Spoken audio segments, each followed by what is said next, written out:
Сайн байцгаана уу? Би Солонгост гэрээгээр ирээд жил 3 сар болж байгаа. Та бүхэн ажлынхаа нэг өдрийг танилцуулъя. За өглөө 6:30-аас 7-гийн хооронд ирээд бэлтгэлээ хийгээд 20-30 минут солонгос хэлний хичээлээ давтаж үздэг. За тэгээд ажил дээр 30-аас 40 минутын өмнө ирээд хувийн бэлтгэлээ хангаад цай ундаа угаад ажилдаа ордог байгаа. За хутга бол миний гол зэвсэг учраас хутгаас ахын ирлээд ажилдаа орноо.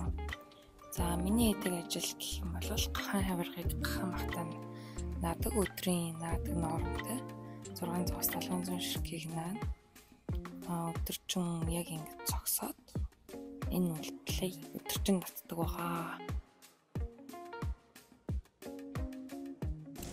За өдрийн хоолны цаг болсон байна. Манайх 1:15-аас хоолнд ордог. За ажлын царах цаг болжээ. Цэвэрлэгээ хийгээд тарандаа. За ингэ ажил тарсан гэрлэгөө хараад усны хувцас аваад буцаад усан сан руугаа явнаа.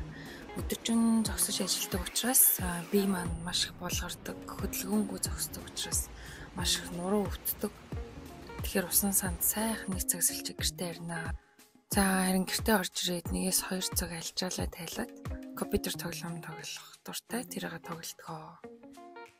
За орой нэг ном юм уу нэг подкаст сонсчоод унтдаг. Тэгээ миний видеог үзсэнд баярлалаа. Гэрээгээр ажиллаж байгаа бүх залуучуудад амжилт хүсье. Битгий шантраарай. Эрүүл бий, саруулхан оршин. Баяртай.